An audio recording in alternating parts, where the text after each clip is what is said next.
وزیر اعظم عمران خان نے چینی مافیا کے خلاف تحقیقات کا آغاز کیا تو معاملات صرف چینی تک محدود نہیں رہے۔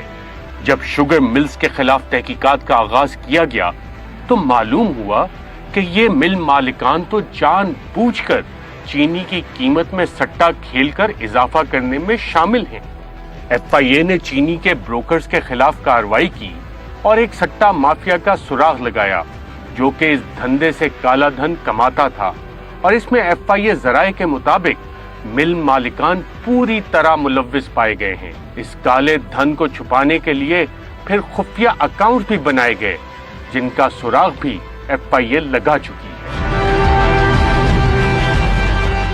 اس وقت ایف آئی اے 21 کاروباری اور سیاسی گروپس کی 38 شوگر ملز کی انکوائری کر رہی ہے، اور اس انکوائری میں اہم موڑ اس وقت آیا جب تحریک انصاف کے جہانگیر ترین صاحب کو چینی تحقیقات کے علاوہ منی لانڈرنگ، فراڈ اور برطانیہ کی جائیدادوں کی منی ٹریل فراہم کرنے کا نوٹس دیا گیا۔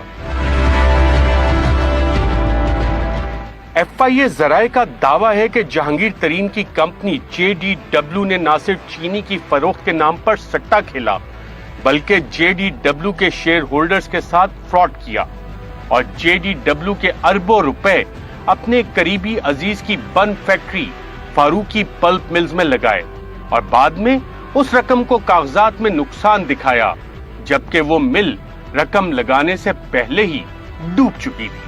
ایف آئی اے ذرائع کا یہ بھی دعویٰ ہے کہ اس رقم کو جہانگیر ترین خاندان اپنے ذاتی استعمال میں لایا، اور بعد میں اس بن مل کے اکاؤنٹ سے رقم جہانگیر ترین خاندان کے اکاؤنٹس میں منتقل کر دی گئی۔ دوسرا فراڈ کا کیس جس کی تحقیقات ایف آئی اے کر رہا ہے وہ ہے جہانگیر فارمز کی جے ڈی ڈبلیو کو فروخت اور اس کے لیے اختیار کیا گیا طریقہ کار۔ اس کے علاوہ ایف آئی اے نے اپنے 12 اپریل 2021 کے نوٹس میں ایک اور دلچسپ چیز مانگی ہے، اور وہ ہے ان کے بیرونی اثاثہ جات کی تفصیلات۔ ایف آئی اے نوٹس کے مطابق علی ترین نے اپنے بیان میں کہا کہ ان کے خاندان کے پاس برطانیہ میں 12 ایکڑ کا ایک گھر ہے۔ اس پر ایف آئی اے نے کہا کہ جہانگیر ترین اور علی ترین اپنے اور اپنے خاندان والوں کی بیرون ملک تمام جائیدادوں، بینک اکاؤنٹس، جائیدادوں کی لوکیشن، قیمت خرید اور مکمل منی ٹریل ساتھ لے کر آئے۔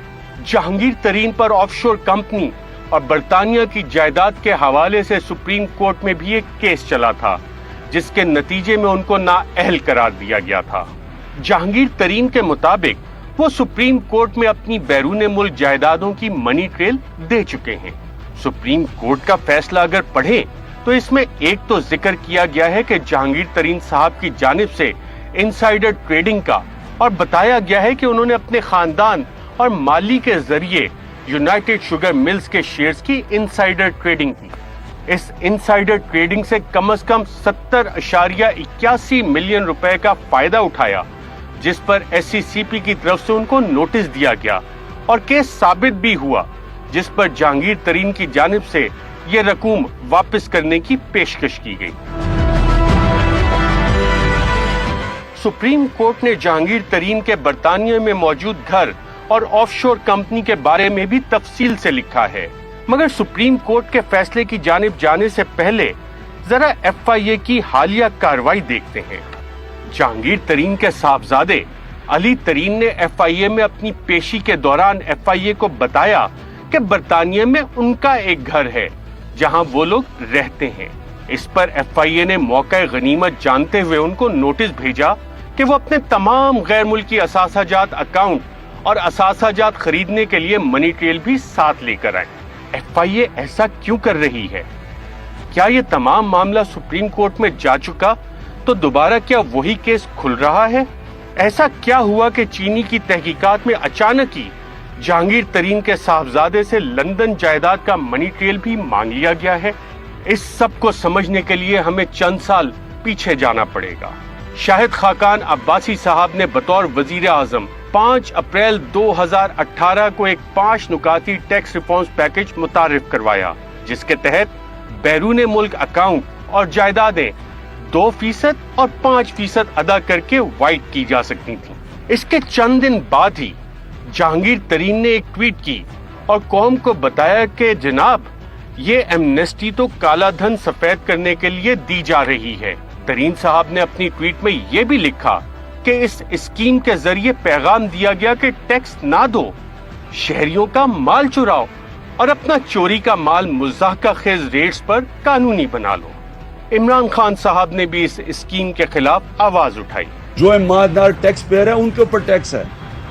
کتنی ایمنسٹی کامیاب ہوئی ہیں اسکیمز، کتنی دفعہ ایمنسٹی اسکیم دی گئی ہے۔ یہ اس ملک کی مجھے افسوس سے کہنا پڑتا ہے کہ رولنگ ایلیٹ اپنے لیے ایمنسٹی اسکیم لے کے آتی ہے بلیک کا پیسہ وائٹ کرنے کے لیے۔ اس کو ہم اس کی سخت مخالفت کریں گے۔ خاقان عباسی نے تقریر کی ہے اور اس نے ایک ایمنسٹی اسکیم دی ہے۔ آپ نے دیانتداری کو سزا دی اور آپ نے کرپٹ لوگوں کو، ٹیکس چوروں کو، کرپٹ والوں کو جو پیسہ یہاں سے چوری کر کے باہر لے کے جاتے ہیں، آپ نے ان کو موقع دیا اپنا بلیک کا پیسہ وائٹ کرنے کے لیے۔ 2018 میں ہماری حکومت آئے گی، جو بھی آج آپ قدم اٹھائیں گے ہم اس کو تسلیم نہیں کریں گے، ہم اس اسکیم کو نہیں مانیں گے۔ اس ایمنسٹی اسکیم کو میری اور میری پارٹی مسترد کرتی ہے۔ ہم آج کہہ رہے ہیں کہ انشاءاللہ 2018 کا ہم الیکشن جیتیں گے۔